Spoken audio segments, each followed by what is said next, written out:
ఎర్ర జెండా ఎర్ర జెండా ఎర్ర జెండు నిన్ను ఎత్తుకున్న జగన్నాథం ఏడి జెండా. ఈ వేదిక మీద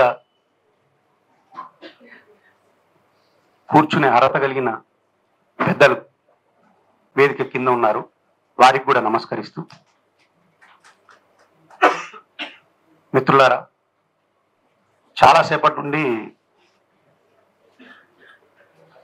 మనసు చికాగ్గా ఉంది. ఇక్కడికి వచ్చినప్పటి నుండి ఒక వాసన వస్తుంది, అది పచ్చి నెత్తురు వాసన.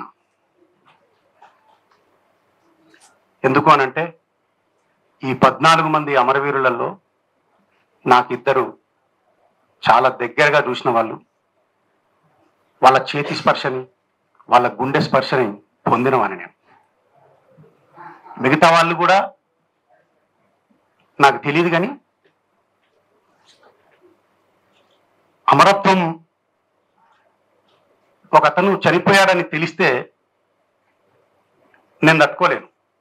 చాలా భావోద్వేగానికి, చాలా ఉద్వేగానికి లోనవుతాను. ఆ సందర్భంలో నేను 30 రాశానా 3 రాశానా నాకేం తెలియదు. నేను పుస్తకం నాకు మొన్న విప్లవ్ పంపించిన తర్వాత రాత్రి తెల్లవారుజామున 4 గంటలకు ఒక ఫోన్ వస్తే లేచింది. అయ్యో పుస్తకం వచ్చింది, చదవాలి కదని చెప్పి చదివి తీశాను.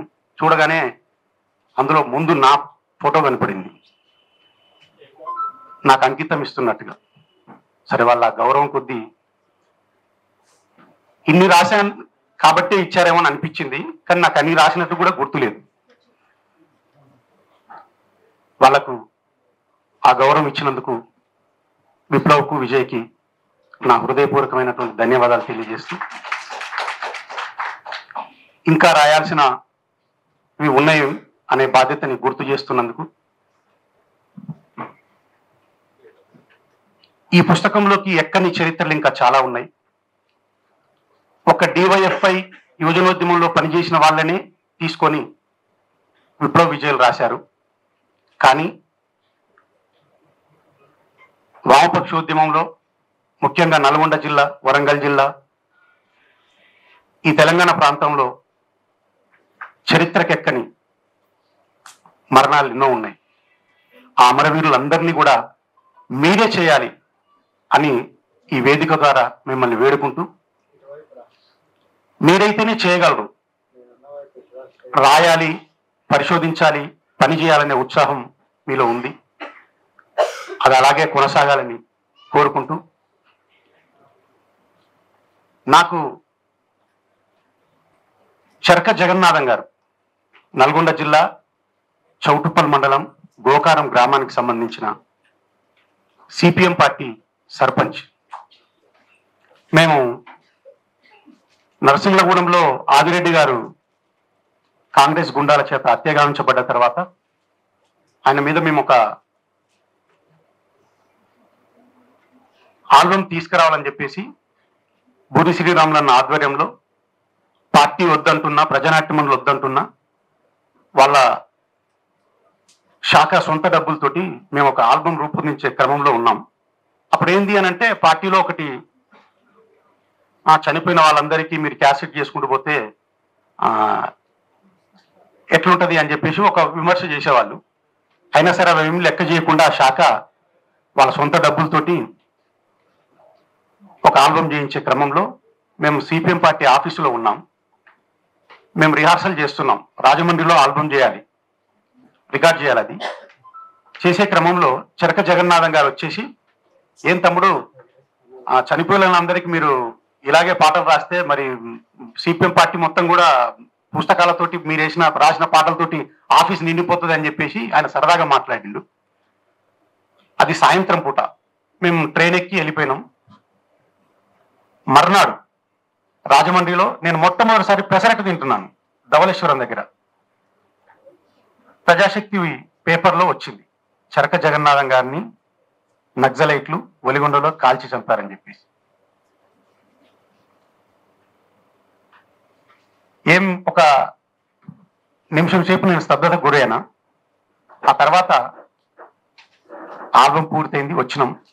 సంస్మరణ సభ చాక జగన్నాథం గారిది ఒడిగొండలో జరుగుతూ ఉంది. ఒక లారీ ఎక్కి ఆ సభకు పోతున్నాం. అప్పటిదాకా ఏమీ లేదు, మనసులో ఏం లేదు, ఎవరు రాయమని చెప్పింది కాదు, ఏం చేసింది కాదు. చెప్పాను కదా, ఒక మనిషి చనిపోతే ఎక్కువ భావోద్వేగానికి గురవుతానని చెప్పేసి.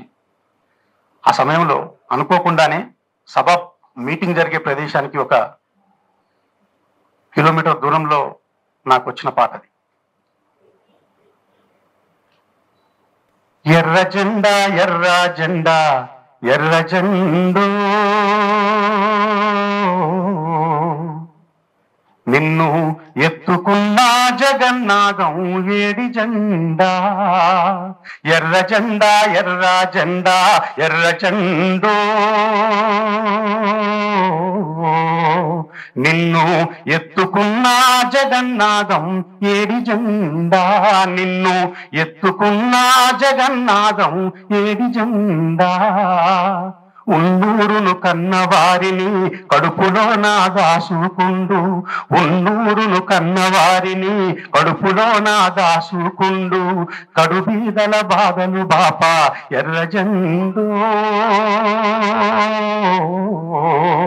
అన్నా కడవరకు నిన్ను మోసింది,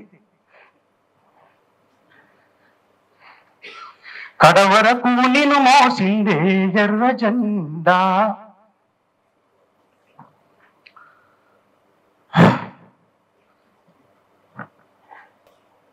ఇట్లా సారీ క్షమించాలి. నేను రాసిన ప్రతి వ్యక్తితోటి నాకు ఎంతో కొంత అనుబంధం ఉంది.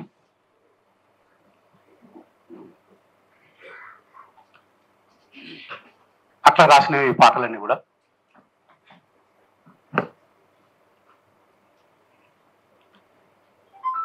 అందులో బాగా నాకు ఇంకా దగ్గరైన వ్యక్తి ఈశ్వర్. తిప్పర్తి మండలం, తిప్పర్తి, నల్గొండలో చదువుకునే తమ్ముడు. నన్ను చాలా అభిమానించే వ్యక్తి. దూరంగా చూసి ముసిముసిగా నవ్వుకుంటూ దగ్గరికి వచ్చేవాడు. ఆ వ్యక్తి, ఆ తమ్ముడు చనిపోయింది కూడా. సరే నేను పాడాలనుకో వచ్చిన కన్నా పాడలేకపోతున్నా, ఏమనుకోవద్దు.